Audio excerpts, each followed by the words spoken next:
Hey guys, Dreddy MTG here, bringing you a modern video from Magic Online. And this is going to be a quick sort of deck review of this red-green Eldrazi Through the Breach deck that's popped up now in Modern due to Modern Horizons 3. And some quick replay, commentary, annotation, whatever you want to call it, from a prelim I did with the deck where I went 4-0. So this deck was kind of on my radar as something that had been popping up a lot on the results on Magic Online, but I hadn't really gotten to play against it.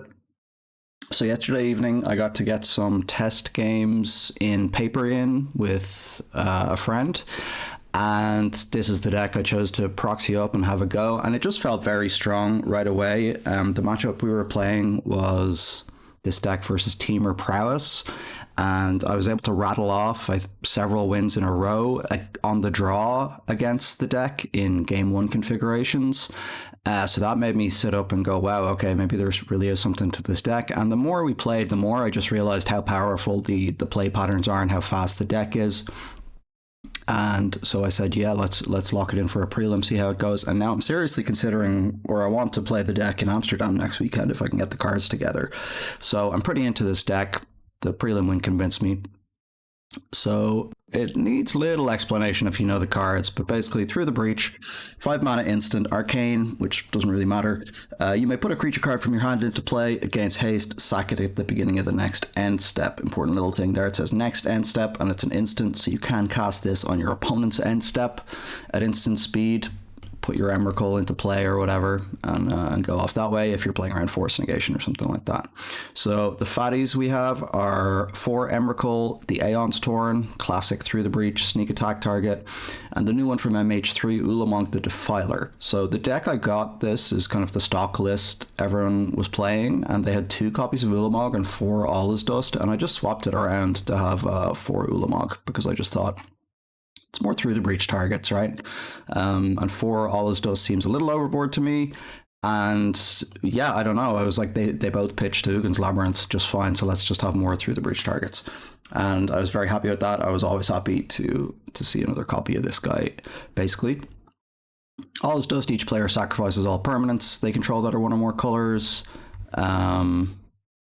Kozilek's command, this card is really impressive, I think mainly because of the Kindred part. It used to be called Tribal if people aren't updated. It is an Eldrazi instant, which means that you get a discount when you're using Temple Garden to pay for it, which is really nice.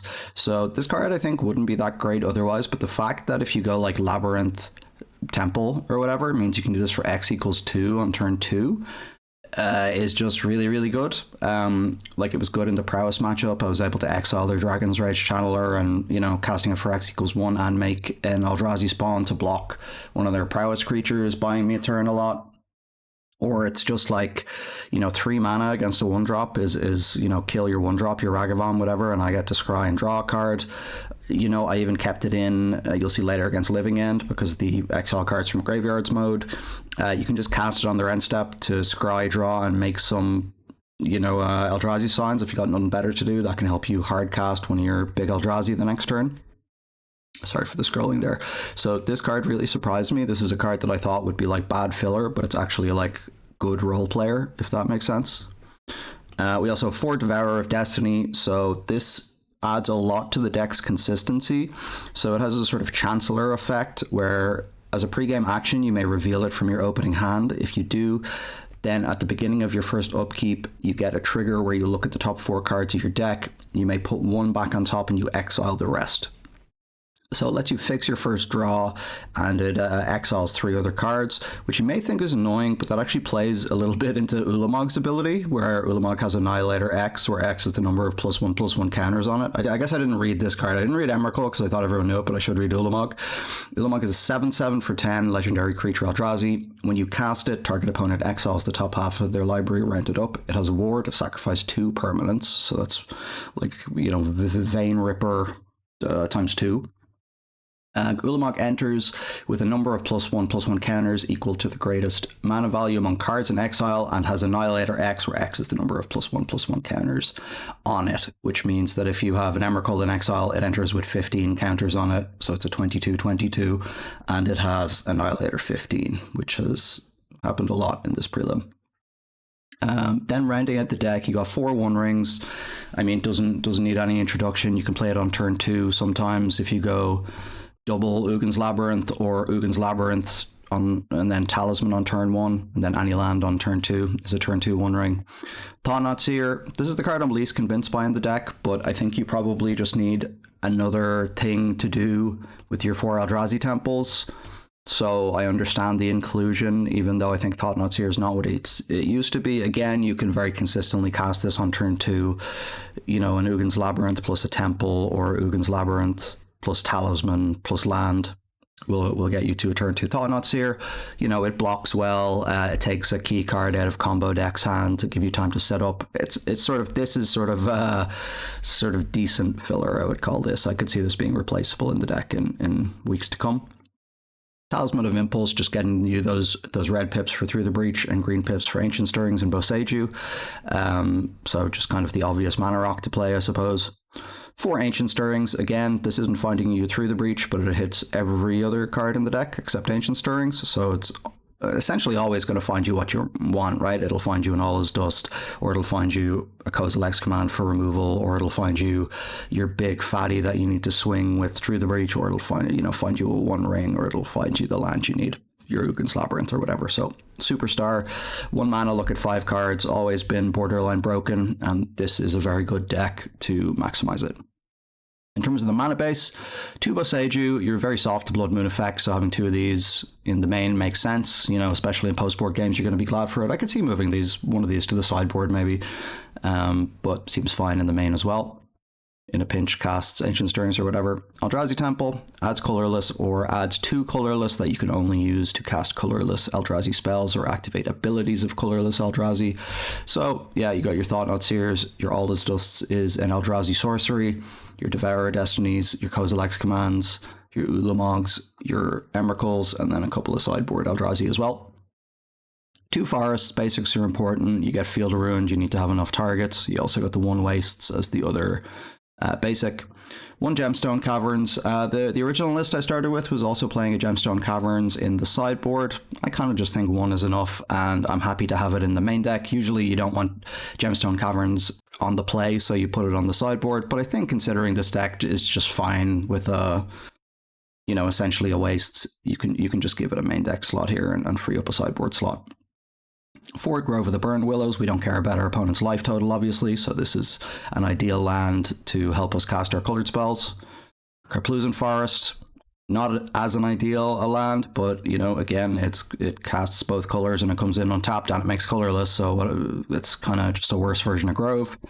1 Mountain, again, sorry I missed that one the first time around, but just another basic to get Field of Ruin and still be able to Through the Breach. 4 Ugin's Labyrinth. So this is the big new addition and kind of what is making the deck viable. It's a land that taps for colorless. It is not legendary, which is important to note, and it has Imprint. When it ETBs, you may exile a colorless card with mana value 7 or greater from your hand. And if you've done that, then it adds 2 mana instead of 1 mana. It adds colorless. And it also has the secondary ability, tap, return the exiled card to its owner's hand. So really good. Very often, you know, you'll go turn 1 or turn 0, reveal my Devourer of Destiny, fix my draw, then turn 1, play my Ugin's Labyrinth, put this Devourer of Destiny under it, and then, you know, cast a Talisman or whatever. Then turn 2, cast a One Ring or Thought-Knot Seer or Ancient Stirrings plus something or whatever, and then like turn 3 Through the Breach. So extremely powerful. You can technically turn 2 Through the Breach. If you go turn 1 Ugin's Labyrinth Imprint, play a Talisman, turn 2 Ugin's Labyrinth Imprint, that's 5 mana, right? You have 2 Labyrinths paying for 2 each, and then you have a Talisman, so that's actually just literally a turn 2 Through the Breach. Probably not even what you want to do on turn 2, because it'll leave them at 5. You used all your hand, and you've probably only blown up 1 or 2 lands, so maybe, I think most of the time you're happy just to use your fair 4 mana to just cast a One Ring on 4. Other things that come up with this deck, I mean, yeah, you do hard cast Devour of Destiny often enough. So this card, I only explained what the trigger did, but it's a 6/6 for 5 colorless, so 7 total mana. And when you cast this spell, exile target permanent that's 1 or more colors. So it's like an Ulamog, the Ceaseless Hunger's little brother, that can't exile lands for the most part, and can't exile other colorless permanents, but does the job. You often cast it on turn 4 or 5 or whatever, if your plan hasn't come together yet, and it buys you a lot of time. Haven't hard cast the Ulamog so far, I don't think, like ever. Maybe I did once in this prelim, and I had enough mana once to hardcast the Emrakul, but I chose not to because I was playing around the new Ceremonious Rejection / Stifle Replicate counterspell that I can't remember what it's called. In the sideboard, you got some Dismembers. This is for killing, Magus of the Moon, Containment Priest, whatever kind of hate creatures are going around these days. Pretty obvious, but it's just killing under Moon is just obviously very important. Killing Ragavan turn 1, very important, so people don't snowball against you. You might consider killing Tamio turn 1, Thief of Existence, so 3 colorless green for a 3/4 devoid. It's an Eldrazi. When you cast it, exile up to 1 target non-creature, non-land permanent an opponent controls with mana value 4 or less. If you do, Thief of Existence gains when this creature leaves the battlefield, the target opponent draws a card. So that's the same as when they kill your Thought-Knot Seer, right? So you can bring this in. Again, you can bring this in against, if you think they have Blood Moon, if you think it's a Karn deck that's going to have Ensnaring Bridge, which, otherwise you only have Boseiju for outs too. It gets rid of the One Ring, that could be quite important. I think this is just sort of quite a broad sideboard card. I don't think it's like incredibly powerful, but I was happy enough having it. And sorry, I think I actually did have the Gemstone Caverns when I played this prelim. I think the list was slightly different. I've just edited it. But I can't actually check MTG Goldfish for the exact list I played because they've disabled the deck lists for the time being. So, or Magic Online have disabled the deck list. Sorry, not MTG Goldfish. So I'll put it in the description though when it's back up. Null Elemental Blast, counter target multicolored spell or destroy target multicolored permanent. Obviously modern, there's a lot of multicolored spells and permanents, but I would consider sort of like Flame of Anor and Nadu to be like 2 pretty good cards against your deck. And it's just going to be obvious when this is a good card. I don't think I brought it in very much, if at all, in this league, but in this prelim. Disruptor Flute, 2 mana, flash. It's a Pithing Needle that also makes spells with the chosen name cost 3 more to cast. So I bring this in against Nadu, try to shut them down, other combo cards. I brought this in against Living End, for example, obviously very good there. And, I think in a lot of situations, maybe Pithing Needle might be just like a better card than this, but the fact that we just have 2 mana on turn 1 so often means that we don't really mind paying the 2 mana to get the kind of upgraded effect. So even if you're not a huge fan, I would still try this card in this deck. This is one thing I do remember. I only had 2 chalices in the sideboard for this prelim, not 4. So I just added the 3rd and 4th after the tournament. I think chalice is just exceptional. Again, much better on the play, so I prefer to have them in the sideboard than on the draw, like in the main deck. And Trinisphere, same thing. Only want 3 of them. They're obviously terrible in multiples, and it's like, I don't know, with Boseiju around and being like so popular in the format, I think Trinisphere is a bit too much of an investment to just get blown up by by a Boseiju. So I just went with 3 of them. Okay, anyway guys, I'll see you in a second and we'll review the 4 rounds. Okay, here we are for round number 1. I'm just going to hit play. I'm not really too sure how the replayer works here. Okay, so we can see here so far our opening hand was pretty great. Double Kozilek's command, right? With an Ugin's Labyrinth and a second land. We have a Devour of Destiny to fix our draw. I think we can't see what I put on top there, unfortunately, but fixing our next draw as well. So that's what happened turn 1. And this means we're going to have Kozilek's command up on turn 2, which is very nice. Sorry, I'll just make the the screen a bit bigger. And this is Matt Nass, I think we're playing against, and he seems to be playing elves or some kind of birthing ritual deck maybe. But that does make this look great. We get to kill the elf, scry one, draw a card. I do scry to the top here. Rover the Burn Willow is the draw. Matt plays Aquarian Ranger.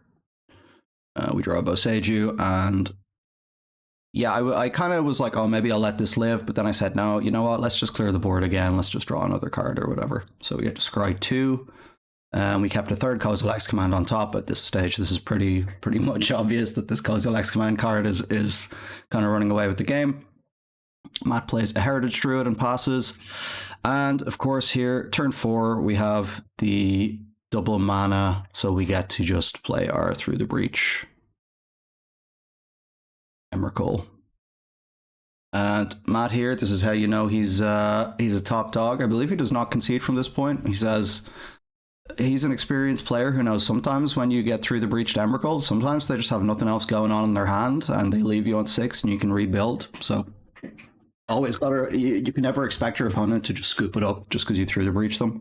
But we do draw a second Through the Breach here. I get to play this Ulamog and take the game with that. So let's have a look at the sideboard and see what I would have sideboarded, because I don't quite remember. Don't look at my terrible ELO, please. And yeah, so I was definitely bringing in Dismembers, probably Dismembers and Chalices are what I brought in. I can't quite remember, and I imagine I took out... What would I have taken out? I think I had a second Gemstone Caverns on the board as well, so maybe I took out the Gemstone Caverns on the play. I don't really remember what I did here. Maybe All is Dust. Maybe I just thought that was too expensive. Can't quite remember. Probably some combination of like Talismans, All is Dusts, maybe Thought-Knot Seers. Actually, I think it was Thought-Knot Seers. I think I just said like that's too slow against them, and I don't really care about blocking against elves. So let's look at game number 2. Slight spoiler there, sorry.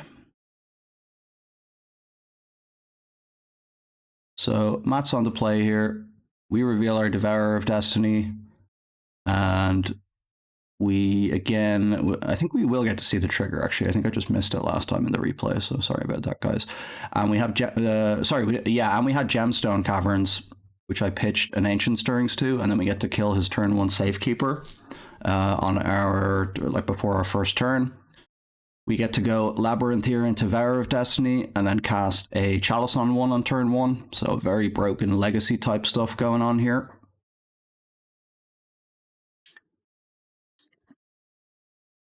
This is kind of nice doing it this way on the replays, right? You don't get to hear my thought process, but for a video like this where you just want an overview of a new deck, this might be what I do in future. So let me know if you guys like that. So Priest of Titania here. We get to do this for X equals 2. And then I think I actually bottomed a Grove of the Burn Willow here, which was obviously incorrect because I was thinking I didn't get to draw a card. So bottoming a land that's letting me breach here was obviously incorrect, but I just drew another land anyway, so always lucky.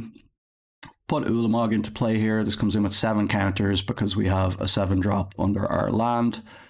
Matt sacks both his lands and goes to 3. We are empty-handed here, but we have a lot of mana, and there's a Chalice in play. So Matt again says, listen, you gotta kill me. 3 is not 0. 0 lands is not 0 life. So you gotta kill me. I put a Chalice on 2 here. Having seen, Priest of Titania and things like that, I thought also they might have some other 2-drops. Kozilek's Command is an amazing draw, obviously, with this much mana. Just get to make a bunch of 1/1s and 4 1/1 or 0/1s. And what do I take here? 1 Ring or Devourer of Destiny? Matt just scoops to that anyway. Would have just taken, I don't know, probably the 1 Ring. I don't know. Well, I suppose it's much of a muchness. Okay, let's look at round 2. Okay, round number 2, we're on the draw.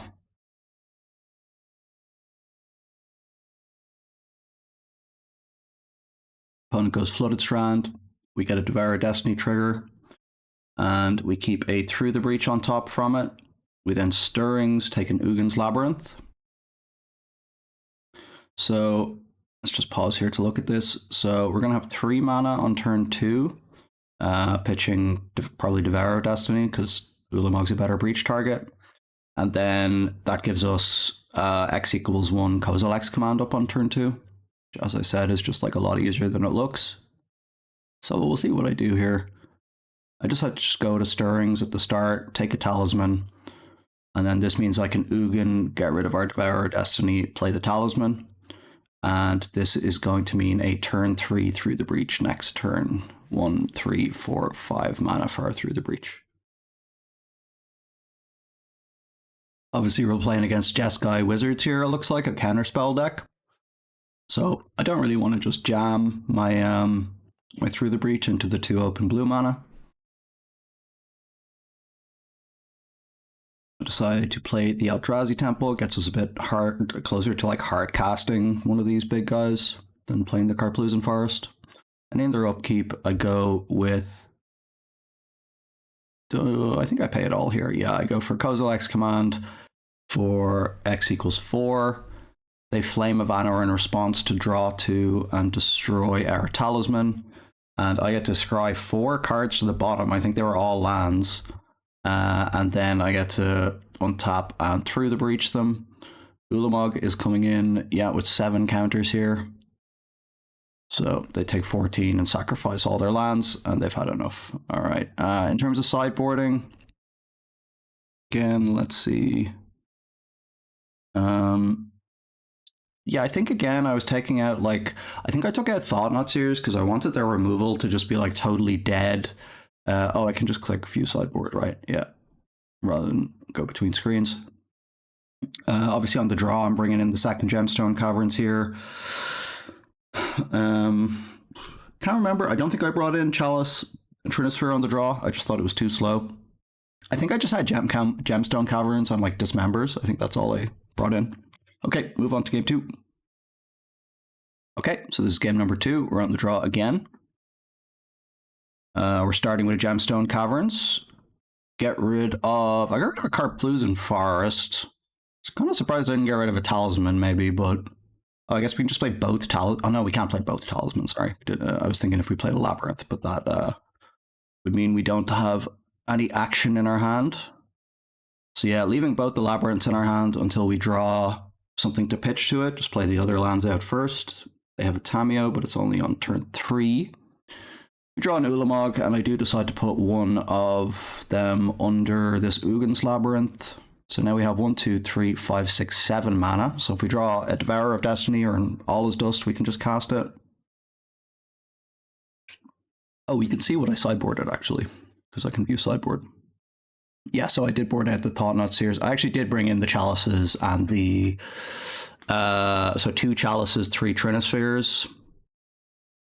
And I brought in the Gemstone Caverns, and it looks like, I cut the 2 All is Dusts. Yeah, so that, I think, is it.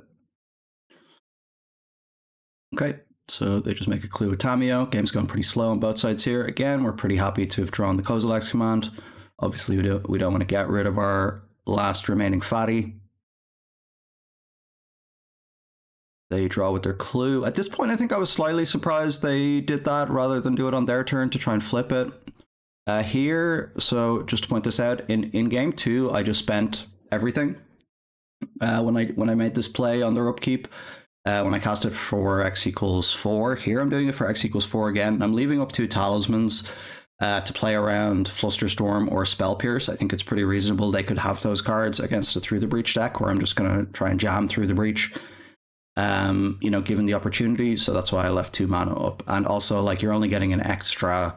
No, I actually went for Create Scions here to try and hardcast this. So yeah, it would have done something to get 2 more Scions, but I thought saving the mana was better. And they do have just hard Counterspell. They get to make another clue here. Sorry if you can hear me drinking. I'm drinking a delicious Monster Mango Loco. Way too much sugar in this guy. Here, classic punt for me. Always forget the Gemstone Caverns is legendary. At least I kept the one with the luck counter on it, right? But we're not going to edit that one out. You guys get to see the good, the bad, and the ugly on these Dready MTG videos. I'm human. We draw a broken Ancient Stirrings, take a 1-ring.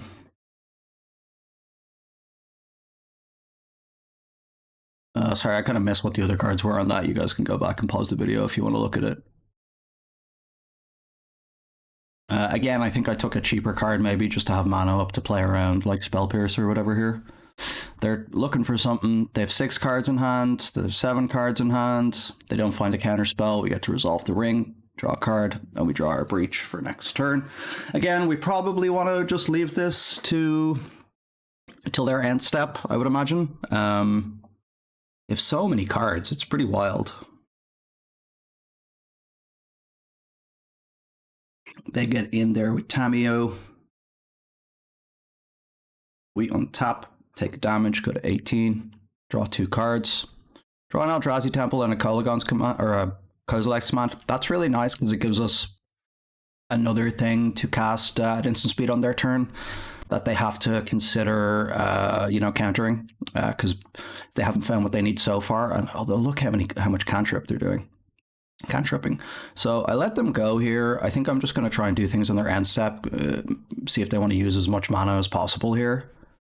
Because, when they have this much mana, just, casting it in their upkeep just doesn't seem that important.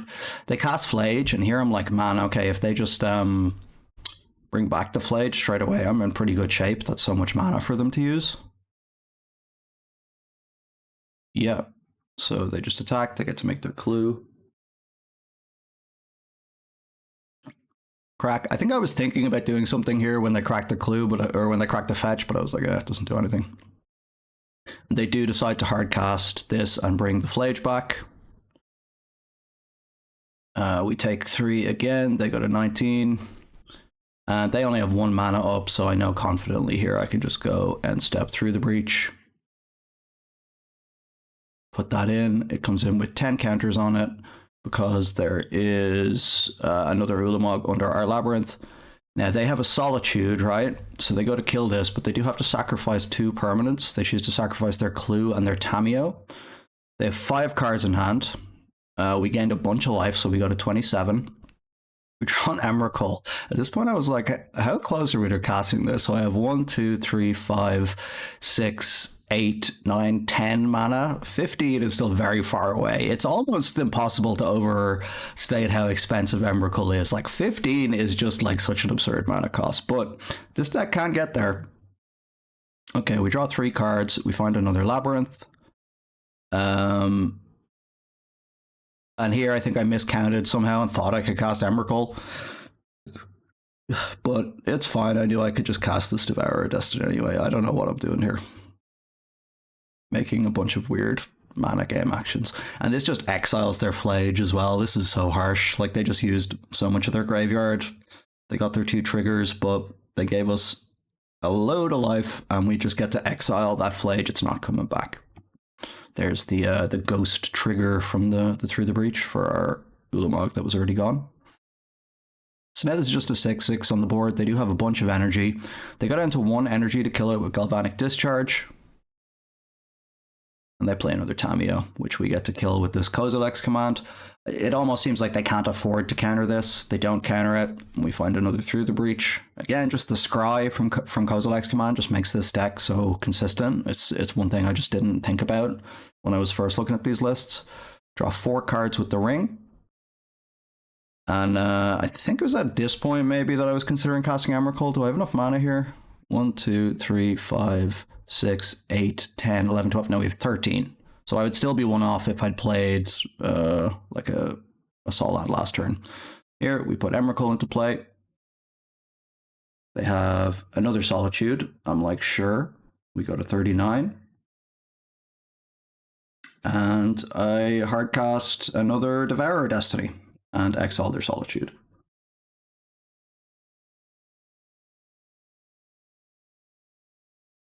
Then we Ancient Stirrings, find a Trinisphere. The rest was just lands, I think, that I could take.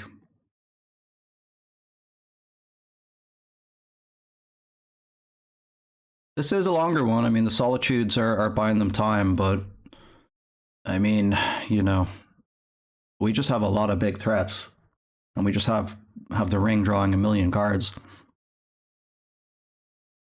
Again, okay, so we drew 5 cards with the ring here. This is where I think I was like, oh, I'll cast Emrakul, but first I cast Chalice on 2 to stop counterspell. They didn't counter that. So now there's Trinisphere and Chalice on 2 in play. And then I decide to just cast another Devourer of Destiny, kill Tamiya. Again, like we just have this ring going. We're still on 35, even with the ring on 5 counters. You know, we got 2 more rings in hand. They can't cast Counterspell unless they Flame of Anor. Everything costs 3 mana. I feel like we've pretty much got the game locked up at this point.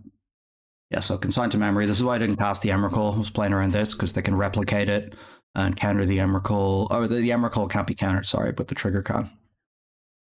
Maybe I should have. Oh, but I think I was also playing around Subtlety. But I don't think I needed to because of Trinisphere. Yeah, that was probably a point. I probably could have just cast Emrakul. Playing around. I was fighting shadows. I was fighting ghosts. Okay, we draw 6 cards with the ring. And, you know, we could probably just throw our hand at our opponent here. Just throw 18 cards at them in a random order and it would kill them.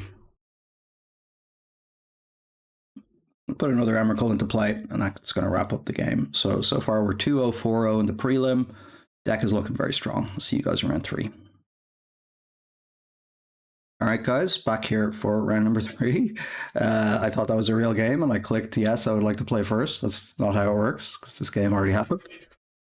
Okay, and this is probably our worst opening hand that we kept all prelim. I kind of think I should have mulliganed this, to be honest. I think I thought I was on the draw. For some reason, I just had a brain fart and thought this was going to make colored mana, and then I was like, uh-oh. So, yeah, this should have just been a mulligan. It was also late. I had a full day of work at this point. This was at like 9 or 10 p.m. So hard to play your best in the evenings. We do get a turn 3 Thought-Knots here. So, you know, very good in this matchup, actually.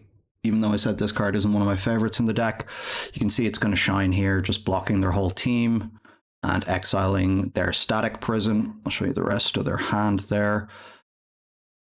So the rest of their hand, the Static Prison's gone, Giganto's not in their hand. So they had Unstable Amulet, Galvanic Discharge, and a Flage was the rest of their hand. So I took the Static Prison just so they couldn't draw a card, killing the Thought-Knot Seer immediately, and just using a white mana. And I figured if they kill it with Galvanic Discharge, they at least have to use all the energy to do that. And also the prison can just kill a big creature later, like it gets through Emrakul's protection from colored spells and so forth. So I just thought that's a better card against us if we're hard casting something eventually. Not that hard casting an Emrakul is that likely, but you know. These are the thoughts that were going through my tired head. So turn 4, they just 3 mana Lightning Helix us with the Flage. They flip the Ajani by killing their own guy, and then they pass back after making a cat. And we just draw the land 2 through the Breach Emrakul, and the game is just over. They're on 14 from shocking themselves, so they just die. So you kind of didn't expect that to happen, probably. You're like, wow, they're ahead. You know, this is great. They're doing the stuff. They flip the Ajani. They've got the removal for the One Ring. Yeah, but then they just get through the Breached, and their deck can't do anything about it. So let's look at the sideboarding for this one. I guess I should just look after I sideboard, but let's guess what I tried. I think I just brought in probably Dismembers and the Gemstone Cavern. I don't think I would have brought in the Null Blast. Maybe I did, but okay. Let's see what happened in game 2. Okay, game number 2. We're on the draw. I have a terrible opener. It's basically just slow, has normal lands, a Talisman, and a bunch of fatties. Keep this one just based on turn 1 Talisman plus Ancient Stirrings. Like, look at the amount of mana we get to use here. This is wild. Just get to play 3 mana worth of spells on turn 1. So, Ancient Stirrings. Oh, it didn't stop. Sorry. I don't think you can go back in these replays, so I'm just going to say it was obvious. The One Ring. I don't know. Again, you guys can freeze frame that and think about the decision on the video. I just want to get through these games quickly. Turn 2, Thief of Existence. Brought these guys in. Sorry, I should check the sideboard as well. See if my sideboarding was correct. Oh, so I took out all the Thought-Knot Seers as well, actually. Yeah, I figured they had so much cheap, efficient removal, and given how Game 1 played with the Thought-Knot Seers, they were likely to leave in their Galvanic Discharges. So I took these out, but I did bring in the Thief of Existences because I wanted to be able to kill the Ajani, the Static Prison. I thought they might have some other enchantments or something like that that might be screwing with us. So that's why I brought in Thief of Existences. And I cut a Talisman as well. So I brought in 2 Thief of Existence. Didn't bring in the Dismembers. And I brought in the Chalices. Okay, yeah, for Static Prison and for, I guess, Galvanic Discharge. I'm not sure.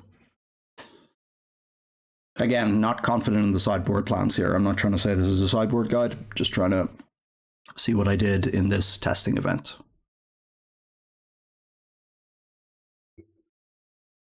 We get Blood Moon, first time in the event. We cast the One Ring on turn 3 through the Blood Moon. We have 1,000,000 One Rings, not ideal. Draw more cards, play a land, play a Talisman, play another One Ring, draw another card. It's an Ancient Stirrings. We can cast that with the Talisman. Talisman of Impulse, just the quiet MVP of these games. We get attacked with a Dashed Ragavan and they play an Ajani. We draw more cards. We find our Through the Breach in an Ulamog. It comes in with 15 counters because there's an Ulamog exiled, or there's an Emrakul exiled somewhere, isn't there? Oh no, it comes in with 10 counters because of this Ulamog, yeah. So Annihilator 10. They have to sack everything. The opponent says, do it. Because I wasn't sure if they were just going to concede or not. And this is probably the best reaction I've seen to having all your permanents blown up after you think you've locked your opponent out of the game. They say, wow, GG, cool deck. Have a great day. So that was very nice. Thank you, opponent. If that wasn't sarcasm, but I don't think it was, because then they were like, do it for the Annihilator. So I think they were into it. So very good sporting opponent. And at the end of round 3, we are 3-0 and we are 6-0 in games. So let's see what happened in the final round. Okay, so round number 4, I'm on the play. Opponent, Lord Beerus. So given that it's Lord Beerus, he's a well-known Moto grinder, and I played him like a couple days beforehand. I was on Nadu in a prelim and he was on Living End. I was pretty sure he was going to be on Living End again. He also plays like burn decks, but I thought he'd be on Living End. So we kept this 7, which lets us, if we draw a Eldrazi Temple, sorry, blanked there for a second. We have a turn 2 Thought-Knot Seer. Otherwise, we have a likelihood for a turn 3 Through the Breach, do we? Not really, to be honest, because I need to find like the land and the creature Through the Breach. This is just a slower hand, but I thought it was fine. I think specifically against Living End, I was like, this is fine. Thought-Knot Seer is good on the play, because this can take their Cascade card. And I just thought, One Ring is good against them. We have the Through the Breach. We'll eventually just get him. I think this keep is based on knowing the matchup rather than something I would keep in the dark.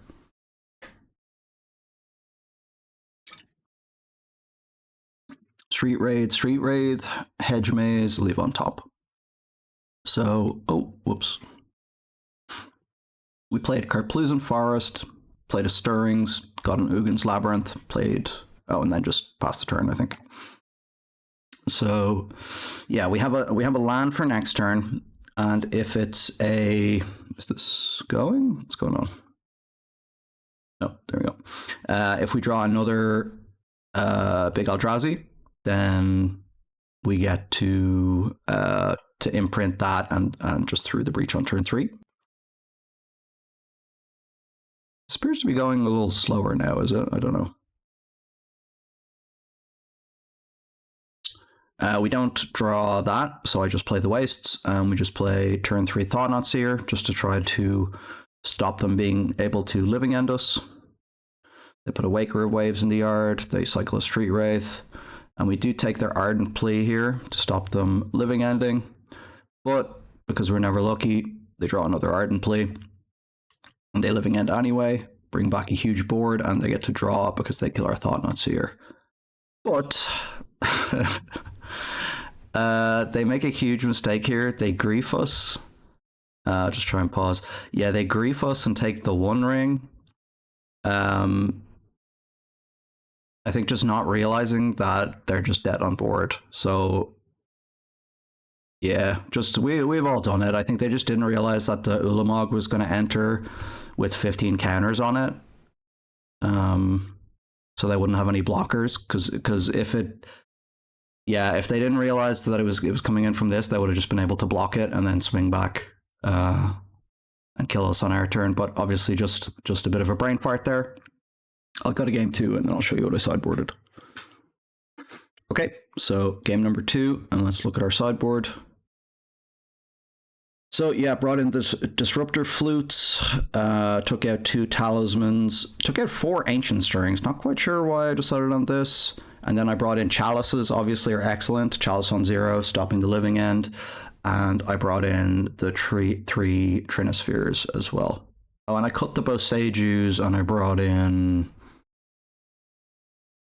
What was my other sideboard card?